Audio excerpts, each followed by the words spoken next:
पीत बिछोरी श्याल की छरियावरी मोहन लाल की लाल की लाल की लाल की मांग तिलक ये दर को मांग तिलक ये दर को ज्योति मानो विधो पाल की बिगड़त नहीं सखी मोमन के बिसरत नहीं सखी मोमन के चितवनी नैन विशाल की छवियावनी मोहन लाल की लाल की नेकी हसन आनी की हसन हरर सुधरन की छवि छी सुमन गुलाल की जल सोबारिद जो पुरैन पर डोलनी मुक्ता माल की छड़ियावनी मोहन लाल की लाल की लाल की लाल की आप मोल बिन मोलनी ढोलनी आप मोल बिन मोलनी ढोलनी बोलनी मरण गोपाल की या स्वरूप निरखे सोई जाने या स्वरूप निरखे सोई जाने या रहीम के हाल की छवियावनी मोहन लाल की लाल की लाल की लाल की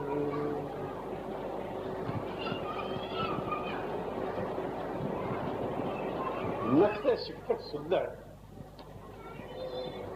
मतलब चरण कमल से चरण कमल की नखमण चंद्रिका से मुखचंद्रिका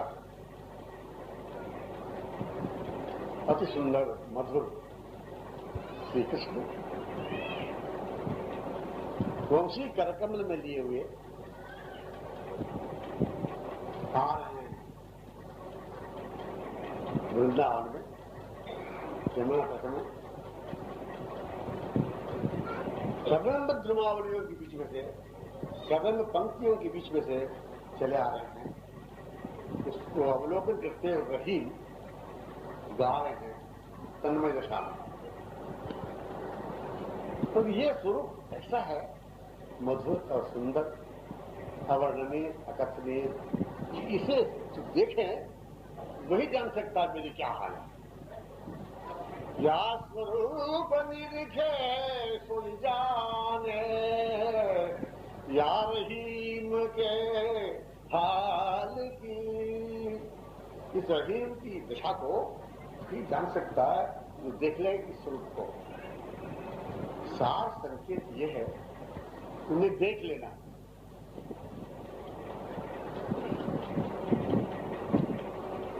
अत्यंत सुंदर, अपार सुंदर, असीम सुंदर, मधुर, कोटि कंदर को लावण्य, चराचर विमोहक। तो श्री कृष्ण को देखने के लिए ही आंखें हैं, वही आंखें हैं जो देख। रहस्य है, आंखें वही हैं इस कमल नयन को देखने, और कमल नयन को देखने के लिए ही ये आंखें। ऐसे ही श्री कृष्ण को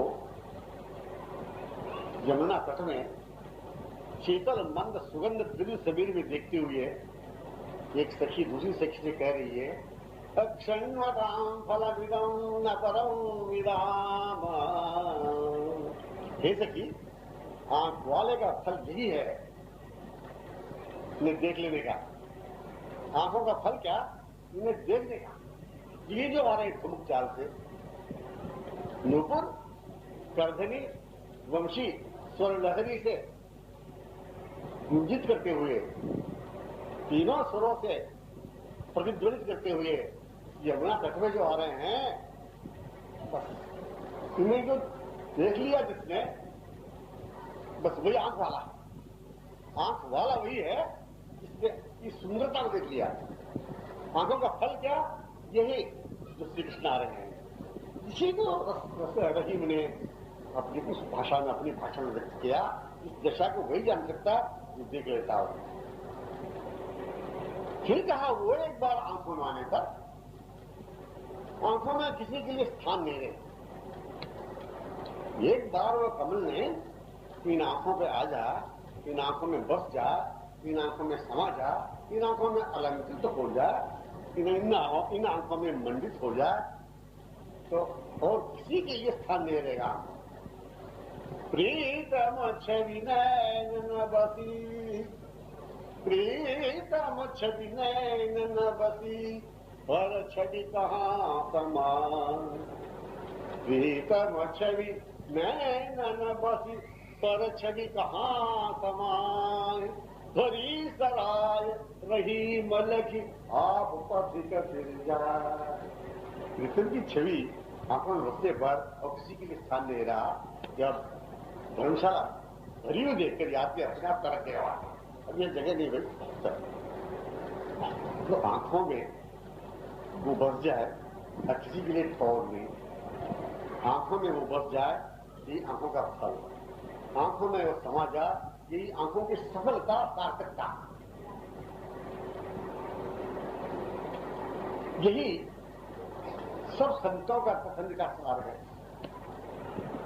यही आप श्रीमद शंकराचार्य जी ने भी कहा। 2000 साल हुए उनके, उनकी वाणी गुंजित हो रही है संतों के समाज में। श्रीमद शंकराचार्य जी ने क्या कहा? कोटि कंदर पलावण्यम, समझ में आया? तो शंकराचार्य जी वो कह रहे हैं, कंदर्प कोटि सुभगं वांछित फलदं दयार्णवं कृष्णं। कंदर्प कोटि सुभगं वांछित फलदं दयार्णवं कृष्णं। त्यक्त्वा कमन्य विषयं नेत्रयुगं दृष्टुमुत्सुहते। कोटि गंधर्व लावण्य श्री कृष्ण, वांछित फलदम, जो चाहो वो फल देने वाले, वांछित अभिलाषी, अभिलेषित, जो भी कामना है तत्क्षण देने वाले। गंधर्व कोटि सुभगम, कोटि कोटि गंधर्व लावण्यता को फीकी कर देने वाले, अवर्णनीय सुंदरता, मधुरता जिनकी रोम रोम से छलक रही है, निखर रही है, बिखर रही है, कि ऐसे जो श्री कृष्ण है, गंधर्व कोटि सुभगम और वांछित फलदम, जो चाहोगे तत्क्षण फल प्रदान करने वाले, जो चाहोगे तत्क्षण ही फल देने वाले। दयार्णवं कृष्णं, ऐसे दया का अर्णव, शोरलेस ओशन ऑफ लव, ये श्री रामचंद्र ने व्यक्त किया।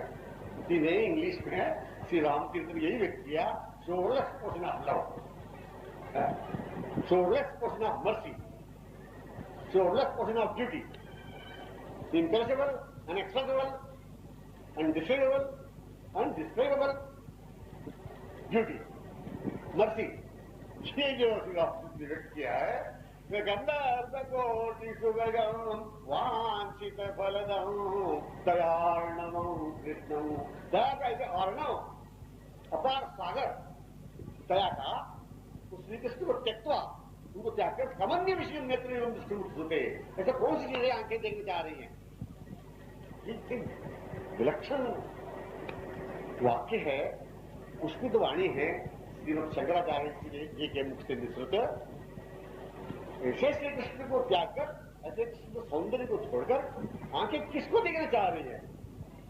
तो क्या चीज, इसके अलावा क्या चीज है जिसे आंखें देखना चाह रही है?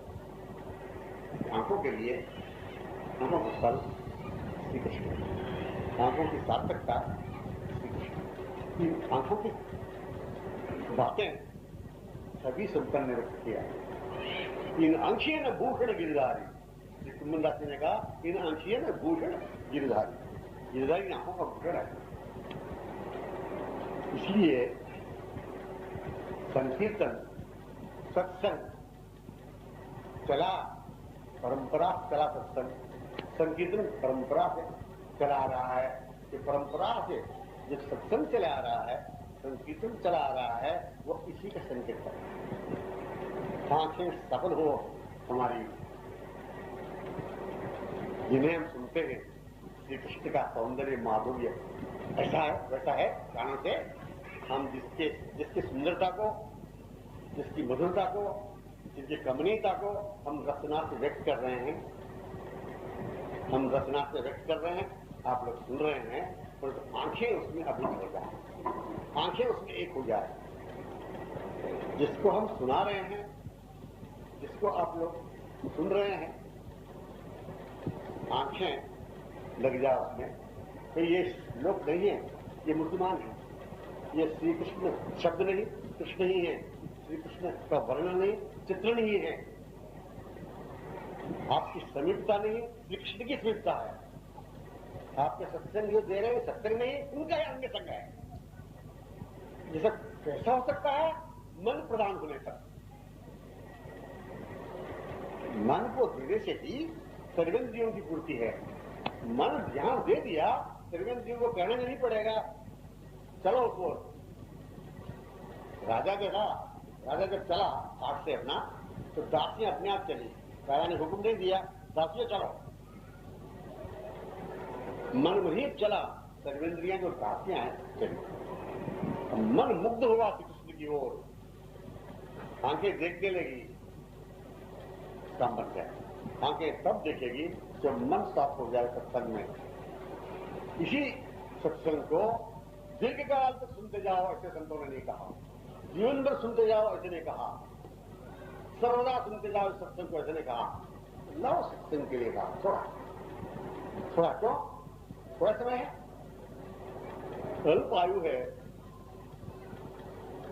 कभी भी चले जाए हम लोग।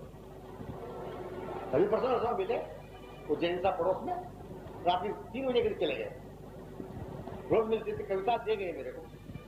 जैन साहब जो पड़ोस में थे मोतीलाल जी के, तो वो कविता रचकर मेरे हाथ में दे गए हैं, और दूसरी रात्रि 3 बजे चले गए। मतलब इतने क्षणिक जीवन है, उस क्षणिक जीवन है, और मृत्यु कभी भी आ सकती है, कभी भी आ सकती है मृत्यु, इसलिए इसका नाम मृत्यु योग। तो लव सत्संग का संकेत किया श्रीमद शंकराचार्य जी ने, इसको संकेत किया और भी संतों ने व्यक्त किया अपनी भाषा से। श्रीमद शंकराचार्य ने क्या कहा? नलिनी जलगत जलवत करणम तद्वत जीवन मदशेय चपलम। नलिनी जलगत, ये कमल पत्र है, उसमें जल है, बहुत चंचल है। नलिनी मैंने कमल, कमल पत्र में जल कण बहुत चंचल है, स्पर्शित होता नहीं। नलिनी जलगत जलवत करणम तद्वत जीवन अतिशय चपलम। ऐसा जीवन चपलायमान है हम लोगों का। फिर क्षणनीय जन संग तिरेगा, भवती भवार्णवतरणे नौका, इस भवसागर से पार होने में एक क्षण सत्संगी नौका प्राय है, वही नौका लव सत्संग। क्यों लव सत्संग के लिए क्यों कहा? क्षण मृत्यु है, कभी भी हम चले जाएंगे, ऐसे सजग होकर तैयार हो जाना चाहिए। तो वे केवल मन से मोहन की ओर ही आपको लगना है, जिसको हम सुनते हैं आंखों से देख सकेंगे, जो मन को साथ देंगे। तो मन को देने से रेवतियां भी लग जाएगी कि संतों का वचन का साथ है,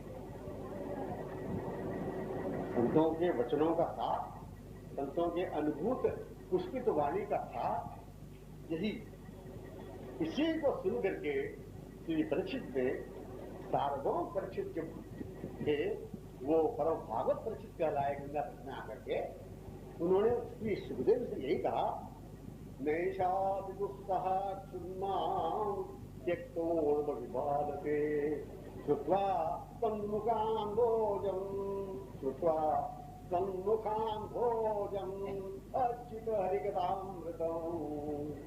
हे सुखदेव, आपके श्रीमुख से अच्युत हरिकथामृत को पान करके मुझे दुस्सह भूख भी सताई नहीं, प्यास भी दिखता है, प्यास से भी होश नहीं रही, भूख की भी होश नहीं रही, और शरीर का भी भान नहीं रहा, शरीर का भान इसलिए नहीं रहा, मन तद्रुप हो गया अच्युत हरिकथामृत में। अच्युत के हरिकथामृत को सुनते हुए तन्मय प्रचिद्ध हो गए कि वो गर्भ में ही जो श्री कृष्ण का दर्शन किया था, गर्भगुष्ठ मतलब ज्ञान परीक्षे, गर्भ में देखे हुए जो गुष्ठ मात्र जो श्री कृष्ण छवि को बाहर प्रकट होने के बाद देखने लगे वो कहाँ है, जिसको मैंने गर्भ में देखा था, गर्भगुष्टम, गर्भ में जिसको देखा था, चारों तरफ देखने लगे, उनका नाम परीक्षित पड़ा, परीक्षित इधर उधर देखने लगे। तो अच्युत हरिकथामृत को जीने वाले उनके होश नहीं रहा, शरीर का मन का होश नहीं रहने से भूख नहीं रही, प्यास नहीं, तो क्या निकला इसमें? भूख श्री कृष्ण की होनी चाहिए, प्यास श्री कृष्ण दर्शन की होनी चाहिए। प्यास और भूख श्री कृष्ण दर्शन के लिए ही अलंकृत है हृदय मूल में, एकदम शीघ्र कहना मुझे है। तो भूख और प्यास श्री कृष्ण को लेकर श्री कृष्ण से मिलने की जो है हमारे हृदय के भीतर ही है। तो तमाम संसार की चीजें मिल गई, तमाम सौंदर्यता की बात की अनुभव में आ गई, तमाम स्पर्श सुख का अनुभव ले लिया, धन का सुख को भी ले लिया, संतान सुख को भी ले लिया, तमाम वैभवों का सुख ले लिया, सब कुछ लेने के बाद भी प्यास बनी हुई है, भूख बनी हुई है, लालसा बनी हुई है। ये क्यों बनी हुई है? वो उनसे मिलने की बनी हुई है। तो उनसे मिलने की प्यास और भूख भी मूल नहीं है, जब उस तरफ नहीं होगा इस तरफ जाकर हो जाए। वृंदावन विहारी एक तरफ जाता रहे मन तो इधर अनुभव नहीं हो सकता। इसलिए दीर्घ काल तक हम सुनते रहेंगे संतों के मुख से बातों को, और वो सुनाते रहेंगे, हम सुनते रहेंगे। आंखें वैसी खाली है, मन वैसे ही संसारोन्मुख है। संसारोन्मुक्ता नर मन के लिए संसारोन्मुक्ता नर है तो श्री कृष्णोन्मुक्ता हो जाए। संसार के विषय वासना में मन रत न रहे तो बहुत विषय अद्भुत वासना में मन आया है। संसार के क्षणिक अल्प क्षणिक तुच्छ क्षुद्र सौंदर्य के ओर आंखें आकर्षित हो, जिन्होंने आंखें दिया परम सुंदर, उन्हीं को देने के लिए आंखें दिया। ये तरफ से न हो तो ही आनंद सकता है। एक तरफ से इस समय नहीं होने से, यहां से उसके जाने के बाद क्या क्या हो जाता है, वो कुछ भी नहीं होने से आप केवल बातें सुन रहे हैं, ये प्रमाण पड़ सकते हैं। इस समय में जो श्री कृष्ण संबंधित बातें जो सुन रहे हैं, श्री कृष्ण की मधुरता की बातें सुन रहे हैं, श्री कृष्ण की उदारता की बातें सुन रहे हैं, इसे दूसरी बातें नहीं आ रही मन में, अपने आप त्याग हो गया, दूसरी बातें है नहीं। यहां घर पर क्या हो रहा ध्यान नहीं है, सुधि भी नहीं है। तो ये सत्संग के श्रवण मात्र से ये प्रभाव है, जब मन में लगातार रहने पर अवश्य ही वो सामने आके नाचने लग जाएंगे श्री कृष्ण, और उनसे मुग्ध हो जाएगी आंखें, और लुप्त हो जाएगी आंखें, और धन्य हो जाएंगे हम। इसलिए मन ही प्रधान है, समर्पित होने के लिए मन ही लगना चाहिए कि संकीर्तन सत्संग संकेत करता है। संकीर्तन सम्यक कीर्ते संकीर्तन अच्छी तरह जो कीर्तन करते हैं उसको कीर्तन कहते हैं। अच्छी तरह कीर्तन क्या? शरीर वाणी मन से कीर्तन। मन भी लग गया, शरीर का भान नहीं है, अब कीर्तन हो रहा है, सब तन में हो रहा है कीर्तन में।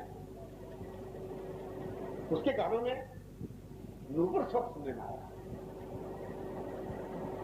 शरीर और मन और वाणी से तन में जो हो रहा था, उस परम समाधिशाली के श्रवण में नूपुर श्रवण में आया, कर्दनी श्रवण में आ गया।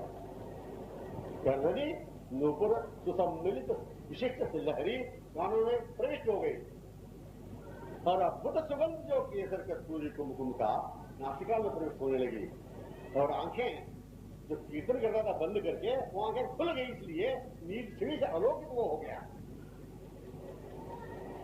तो सामने खड़े थे विठल पांडुरंग, पांडुरंग विठल सामने खड़े थे। अरे कीर्तन तो करो, मैं प्रतिष्ठा कर रहा हूं, अब चलो चलो शुरू कर दिया तो नाच रहे। मेरे संकीर्तन का अभिनिवेश ये है, सत्संग का रहस्य ये, सत्य वस्तु का अंग संग कृष्णांग संग। वो तो नामदेव जी की बात हुई दूसरे रूप से, तो श्री कृष्णांग संग हमको हो जा, उसका हम सत्संग। यदि कोई शब्द लगातार सुन रहे हैं कानों से, हम लगातार कहते आ रहे हैं सत्संग, तो सर्वप्रथम सोपान नहीं है। तो सत्संग सत्य वस्तु का अंग संग हो जाना, कृष्णांग संग हो जाना, पिछड़े हुए प्रीतम का मिल जाना, प्राणों के प्राण का मिल जाना। तो युवांतरों से खोए हुए हैं, कल्पांतरों से छिड़े हुए हैं, जन्मांतरों से छिड़े हुए हैं, वो नित्य अखंड अनिर्वचनीय शाश्वत सौंदर्य, अखंड अनिर्वचनीय अद्भुत माधुर्य, मूर्तिमान माधुर्य, मूर्तिमान सौंदर्य अपने प्रथम श्री कृष्ण, प्राणों के प्राण श्री कृष्ण, मानव जन्मदाता श्री कृष्ण सामने है, उसे मिल जाए, वो मिल जाए। मन जग जाए के संकेत है। सत्संग में सत्य वस्तु का अंग संग हो जाए। तो एक ब्राह्मण थे, कई बार मैंने सुनाया था, उन्होंने अनुष्ठान किया था आलंदी में पांडुरंग दर्शन के लिए। काफी अनुष्ठान के बाद पांडुरंग ने कहा, भाई तुम कर रहे हो, मैं यहाँ कहा हूं, मैं तो एकनाथ जी के यहाँ हूं, वहां पर मैं सेवा कर रहा हूं जल की।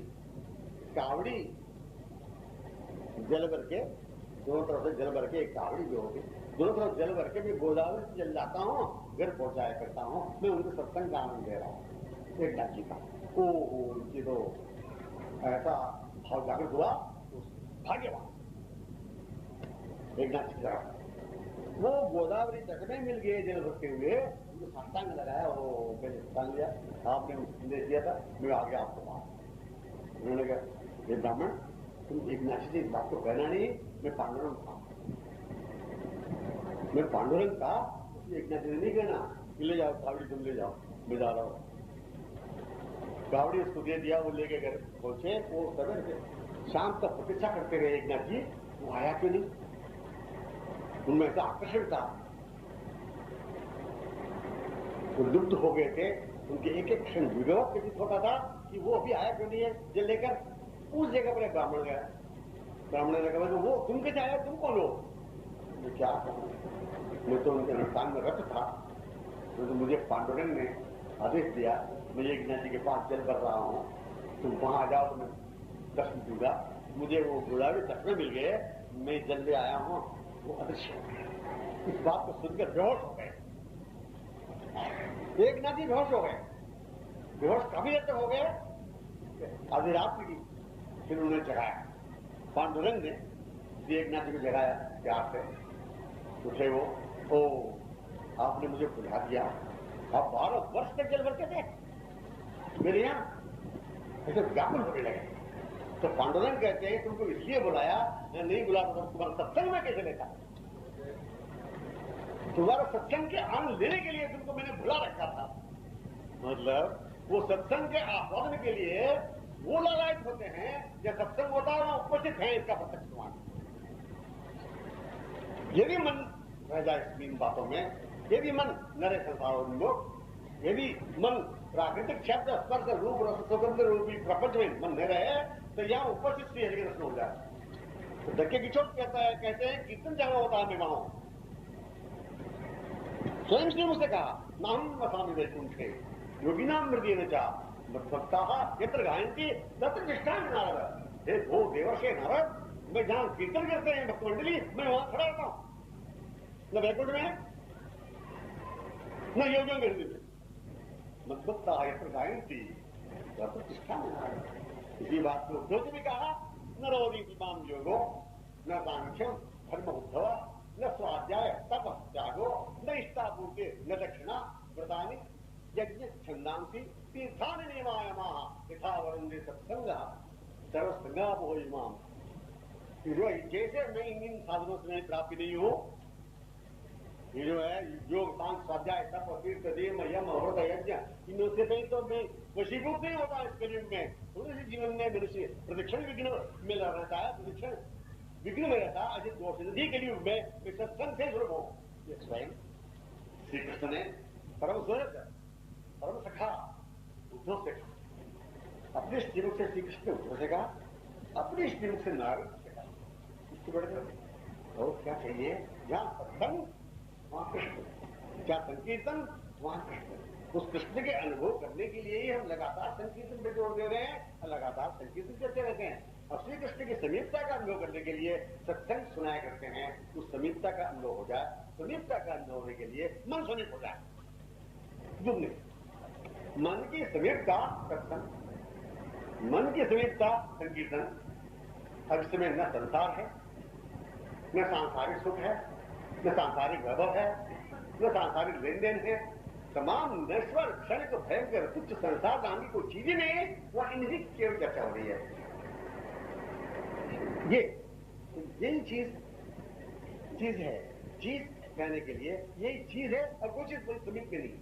चीज माने चीज यही है, चीज वस्तु यही है। समीपता वस्तु कहने के लिए दूसरी चीज है ही नहीं समीप में।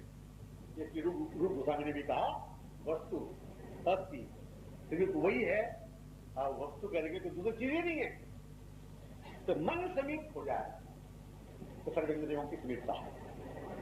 मन समीप हो जाए तो आंखें समीप में देख लें, कान समीप में सुन लें, नासिका समीप में सुगंधी ग्रहण कर लें, रसना समीप में ही बातें कर लें उनसे, हृदय समीप से उनसे आलिंगित हो जाए, समीप से करकमल गृहित हो जाए, समीप से ही बाहों से समालिंगन हो जाए।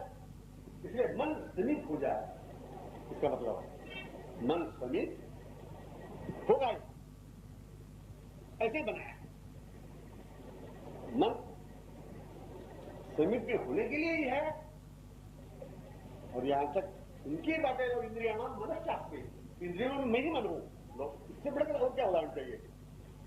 मन समीप में होगा और आंखें भी समीप में, नासिका भी समीप में, श्रवणेन्द्रिय भी समीप में, रसना भी समीप है। तो आंखें, श्रवण, नासिका, रसना समीप जो समीप है उनकी समीपता है। कि आंखें कहीं रखती, नासिका को कहीं बना दिया, कानों को कहीं रख दिया, ऐसे कहा है। इतने निकट आंखें, उतने निकट नासिका, उतने निकट रसना, उतने निकट कान, सब तो निकटता है उनकी ही निकटता है। जो निसमितता वो विकटता है। कितने समीप है। कृष्ण ये शब्द नहीं देख लिया आंखों ने, कृष्ण इस शब्द को कानों ने सुन लिया, तो कृष्ण सुना, कानों ने सुना, और तब क्षण समीपता के होने से कृष्ण ने कहा क्या?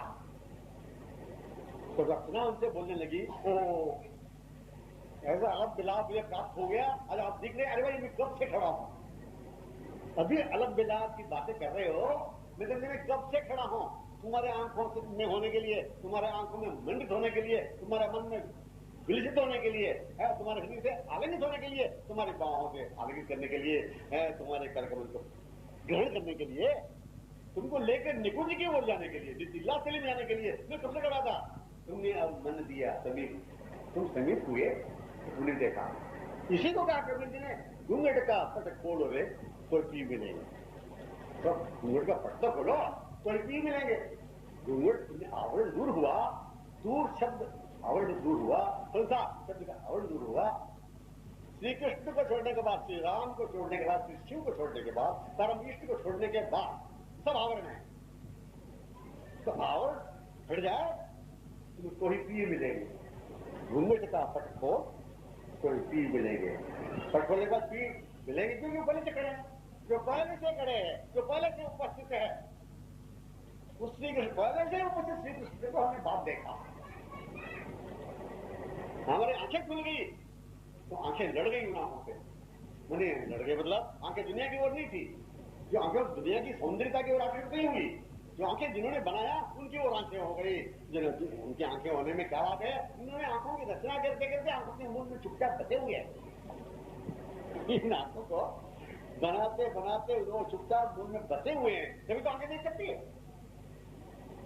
जिन्होंने आंखें बनाया आंखें देखने लगी, जिन्होंने आंखें बनाया संतों को हम देखने लगे, जिन्होंने श्रवणों की रचना की, जो श्रवणों की रचना की संतों ने उससे बातें सुनने लगे और संतों से बातें करने लगे जिन्होंने रचना दी थी। अब आगे स्टेप बढ़ा, मन समीप होता चला गया संसार से, समीप होता चला गया, संसार से दूर होता चला। तो मन समीप होते जाने से क्या हुआ, अब जैसे संतों की बातें सुनी उन्हीं की बातें सुनने लगे। एक तो संतों की बातें सुनना, एक तो भगवान की बातें सुनना, एक तो संतों से बातें करना और उन्हीं से बातें करना। गजब की बात है। इन्होंने रचना की, क्या वो अपनी बात सुनना नहीं चाहते हैं? वो तो तैयार है, प्रतीक्षा कर रहे हैं, मैं कुछ बात सुनो, मैं कुछ बात करूं। युगांतर हो गए, जन्मांतर हो गए, कल्पांतर हो गए, कुछ सुनो तो सही। ऐसे विचार से प्रतीक्षारत है, ये उनकी आंखें प्रतीक्षारत है, समीपस्थ है। ऐसे जो व्याकुल आकुल उदार स्वामी जो समीपस्थ हैं, उनको अवसर देने के लिए ही हम सृष्टित है। उनको अवसर देने के लिए जो सृष्टित हुए हैं उन्हीं से, और उनको अवसर देने के लिए ही सत्संग है। वो सत्संग ही एक ऐसा अवसर है, संकीर्तन ही एक सुदुर्लभ अवसर है जिनसे उस समय में उनसे मिलन होता है। सत्संग संकीर्तन उनके मधुर समागम स्थल है। एक बात सुनो, सत्संग संकीर्तन उनके मधुर समागम का स्थल है। जितने महानुभावों ने अनुभव किया उनके समागम सुख का, उनके समागम के अक्षय अपूरणीय सुख का जिन महानुभावों ने अब तक अनुभव किया, वो किसी संसार जानकारी संसार को कह रहे वही हुआ। उनका सुख जो है श्रीमद शंकराचार्य से लेकर के, रामानुजाचार्य से लेकर के, माधवाचार्य से लेकर के, श्रीमद वल्लभाचार्य से लेकर के, श्री हरिवंशी के उनको लेकर के, उनके शिष्य प्रशिष्य को लेकर के, उनके परंपरागत जितने भी संत हुए सब हुए, उन सब ने उनका कहां दर्शन पाया, मधुर समागम कहां हुआ? इसी जगह जिसको हम संसार करते हैं। संसार जिसको कहते हैं उनका समागम प्राप्त कर लिया और परंपरा से चले आ रहे हैं वो संत, उसी सरोवर से चले आ रहे हैं, मुखपत सरोवर से चले आ रहे हैं। ये भृंगी माला है, मधुर माला है, वहां से रस चाटते हुए मुखारविंद का चले आए। हमें वर्णन किया मुखा मुख्य होगा, ऐसे माधुरी मुख है, ऐसे उनकी मीठी बातें हैं, ऐसा उनका मधुर स्वरूप है। तुम लोग आस्वादन करो। तुम अभी कीट प्राय के रूप में कैसे कब तक पड़े रहेंगे संसार को अपनाते हुए, संसार सुख को सुख समझते हुए, संसार के आनंद को आनंद समझते हुए, तो कब तक ऐसे विमुख रहोगे? चलो ऐसे मधुर माला जो जिसको कह रहे संत मधुर मालावत परंपरा के चले आ रहे हैं, उन्होंने संकेत किया चलो हमें उस पर जाना है। मतलब उन्होंने कीटों को मानी मानव को भिन्न रूप प्रदान किया। ये एक बात सूत्र से विकार, मतलब संसार उनके समागम का स्थल, एक तो उनका मधुर समागम, मधुर मुलाकात जहां होती है, ये सब तो संसार मतलब ही क्या हुआ? संसार सम्यक सार यही है, जो सम्यक सार सारा के सार बात जो है वो कर्म संसार, चाहे वो इच्छा समागम होता है। नहीं हुआ क्या हुआ? अगर समागम नहीं हुआ मनुष्य को क्या किया? यदि उनकी ओर आंखें नहीं गई तो आंखें प्राप्त कर क्या किया? फल लाभ नहीं उठाया उनके दिए हुए मानव जन्म से, क्या हुआ? आंखें लुप्त नहीं हुई, मुग्ध नहीं हुई, तो किस बात से लुप्त होगी आंखें? किस बात से मन मुग्ध होगा? ये कुछ भी नहीं। इसलिए ये कंदोर कोटि से भगम वांछित पदम दयानम कृष्णम त्यक्त्वा कमन्य विषय नेत्रिगम कृष्ण स्वते। कौन से ऐसे विषय तो आंखें तरफ ही देखने को? तो कंदर कोटि से है एक नहीं, दो नहीं, अनंत मदन की सुंदरता भी फीकी पड़ जाए, ऐसा परम सुंदर श्री कृष्ण है। उन्हीं को देखने के लिए आंखें उन्होंने दी है, और ऐसे उदार स्वामी हैं, और जो चाहोगे कामना जो करोगे तो फौरन पूर्ण कर देते, वांछित फलवन। अब दयालुवन कृष्णम, ऐसे दया का आर्णव कृष्णम त्यक्त्वा, त्याग कर सामान्य विषय नेत्र एवं कृष्ण सोते। ऐसे कौन से विषय है संसार की तरफ आंखें देखने की तरस रही है? तो ये बात मन में नहीं लगी, ये चोट नहीं लगी। चोट लगने के लिए ही सत्संग है, इसको चोट लगाने के लिए संत लोग आते रहते हैं, किसी कराते रहते हैं। सब संतों का समागम इसलिए होता है, जहाँ संतों का समागम हो रहा है वहीं पर भगवान समागम हो रहा है। जहाँ समागम हो रहा है उसी का नाम संसार है। सम्यक सार जहाँ है यही है।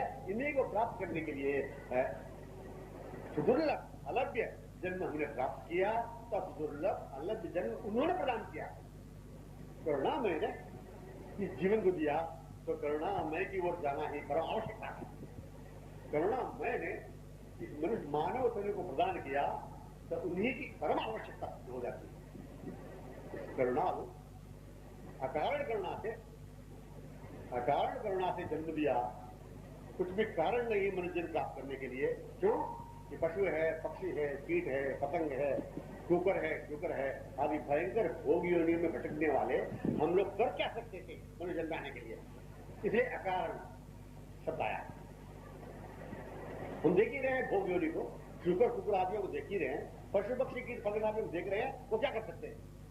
तो भोग योनि में आकर के केवल भोग के अलावा कुछ भी नहीं, कर्मियों में आकर के ही हम विवेक से विचार करते हुए उनकी ओर बढ़ सकते।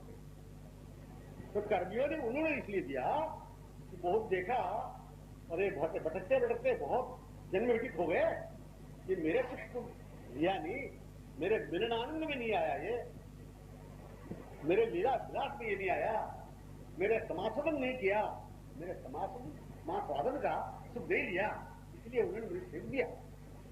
इसलिए अकारण कृपा से मनुष्य प्राप्त हुआ कहते हैं, क्योंकि कुछ भी विवेक है ही नहीं। विवेकहीन मूक भोग योनियां, फिर क्या सकते थे हम लोग उसमें? तो उनकी विशाल करुणा में आंखें पड़ी हमारे ऊपर, तो मनुष्य जन्म की सृष्टि हुई। करुणा सृष्टि से सृष्टि हुई मनुष्य की। तो जिस करुणा में दृष्टि से मनुष्य की सृष्टि हुई, सृष्टि का स्वभाव ही करुणा दृष्टि की ओर जाने का। किसकी ओर जाएंगे? करुणामय की दृष्टि की ओर जाना स्वभाव रहेगा। करुणामय ही हमारी परम आवश्यकता रहेगी, परम उद्देश्य रहेगा। करुणामय कहाँ कैसे इसका संकेत संत कर रहे हैं। जहां कीर्तन होता है वहां, जहां सत्संग होता है वहां मन की समीपता, साक्षात्कार। रामदास जी की बात को मैंने उस दिन कहा था साप्ताहिक समाप्ति में, महात्म्य ज्ञान पूर्वक मन हो जाए तो नाम नामी है। महात्म्य ज्ञान होना चाहिए। श्री कृष्ण कैसे हैं, मेरे इष्ट कैसे हैं, मेरे प्रीतम कैसे हैं, मेरे प्राणवल्लभ कैसे हैं, कहाँ हैं, मेरा उनसे क्या संबंध है, इत्यादि बातें समझने ही इस महिमा ज्ञान को प्राप्त कर ले, तो महिमा ज्ञान संपन्न मन के लिए श्री कृष्ण नाम कृष्ण ही है। इसी को मैंने दोहराया श्री रामकृष्ण परमहंस जी के श्रीमुख वचन में। उन्होंने कहा मन और रचना की एकता साक्षात्कार। एकदम ये सूत्र तरीका समझ नहीं आती, जितना ऊंची बोल रहे हैं अभी इसमें मन हो जाए तो साक्षात्कार बोल रहे हैं रचना से, मन के ही सैर कर रहा है। अरे भाई बहुत देर से बात हो गई, आप गुजरात सहन नहीं हो रही है, जाते घर सो जाना चाहिए, घर पे जाके सो जाना चाहिए। मन गया, ये कब तक चलेगी बात? मन तो नहीं ले रहा है। घर पे जो अकेले किसी को छोड़ रखे हैं, भाई वो तो व्याकुल रहेंगे, अभी तक आए नहीं, क्या बात है, क्यों देरी हो रही है, घर पे कोई नहीं है, तो आजकल बहुत चोरी हो रही है, आसपास में कोई चोरी चोर ना आ जाए। मन यहाँ रहकर मन और कहीं हो, ऐसे मन यही हो, बातों में हो, संकीर्तन में हो, साक्षात्कार इसी को कहते हैं। ऊंचे ऊंचे बोलते रहना, मन और कहीं हो। इसी के उदाहरण में मैंने कहा था कि एक जज साहब बड़ौदा के थे, वो रामक शेफा एक अघोरी संत थे, तारापीठ में उनको दर्शन करने गए। उन्होंने पहले उस अघोरी संत को देखा नहीं था। बड़ौदा के जज साहब वहां गए तारापीठ, मां तारा का वो धाम है, तो वहां गंगा जी स्नान किया, स्नान करते करते अर्घ्य दे रहे, इतने में एक महात्मा जोर से कुल्ला कर रहे थे। ये नींव है, अगर जल में कुल्ला करना है तो जल में डायरेक्ट कुल्ला नहीं करने से हाथ से करना ऐसे। तो हाथ में जो जोर से कुल्ला कर रहे थे, छींटा पड़े उस पर, छींटा पड़ते वो क्रोम में आ गए। एक बार देखा, दूसरी बार देखा, तीसरी बार जोर से वो कुल्ला करते थे, छींटा पड़ने लगे। छींटा पड़ते उन्होंने डांटा उसको, क्या साधु तो सुना रहा हूं, बता दूंगा मैं कौन हूं। महात्मा ने कहा तो आप क्या कर रहे थे? वो तो अर्घ्य दे रहा है सूर्य को। तो अर्घ्य 12 आप दे नहीं रहे थे, फिर क्या कर रहा था? आप तो कलकत्ता में जाके नूर कंपनी में जूते खरीद रहे थे लड़के के लिए। नूर कंपनी से आप जूते खरीद रहे थे लड़के के लिए। उन्होंने इतने सूक्ष्म मन को देख लिया, ये यही विचार कर रहे थे मैं कब कलकत्ता जाऊंगा और नूर कंपनी में जूता खरीद के ले जाऊंगा लड़के के लिए। उसने कहा है वो आए गंगा के किनारे चरणों में पड़े। लोगों ने कहा जिस वामक क्षपा को दर्शन करने आए थे वो यही है, जिस संत अघोरी वामक क्षपा को दर्शन करने आए थे वो यही है। तो उनके शिष्य हो गए, किसी हो गए। तो मन इतने बहिर्मुख है, क्यों? बहुत जन्मों से बहिर्मुख है। इसलिए बहुत जन्मों से बहिर्मुख होते जाने वाले मन को एकदम लाना कठिन होता है, परंतु उनकी महिमा ज्ञान सुनने पर कठिनता गायब हो जाती है, सुलभता आ जाती है, सरलता आ जाती है। उनकी उदारता सुनने पर, करुणा सुनने पर यह विश्वास हो जाए कि उन्होंने मनुष्य यही है तो उनको दर्शन देना ही है। उन्हें बिना प्रार्थना के मनुष्य प्राप्त कर लिया तो बिना प्रार्थना के, बिना साधना के मिलना चाहिए। तो कहां ऐसे विश्वास होता है, कहां मन समीप होता है सत्संग की बातों में। इसलिए समीपता का अनुभव करना चाहिए सत्संग में, संकीर्तन में। मन तभी पूर्ण हो सकता है, मन तभी मन है, आंखें तभी आंखें हैं। वो मानव है। जब थोड़े से समय में इस मृत्यु लोक में प्रतिक्षण मृत्यु जहां है, प्रतिपल मृत्यु जहां है, वहां पर शीघ्र धन्य हो सकता है। तो धन्य होने के लिए, शीघ्र उनके अनुभव करने के लिए अपने को मन प्रदान करना चाहिए। ये सारा के सार बात संकीर्तन का और सत्संग का है। तव कथामृतम् तप्त जीवनम् कविभिरीडितम् कल्मषापहम् श्रवणमङ्गलम् श्रीमदाततम् भुवि गृह्णन्ति ते भूरिदा जनाः। ध्यायम् नवघनरुचिम् सर्वसौन्दर्यसारम् स्मरन् व्रजपति गृहे चेष्टितं तन्मुरारे पेयन्ते हरिगुणसुधां तत्त्वयोधे समुत्थान् भूयो भूयो यदुपतिपदे धावति यौमतिर्वृन्दावन्।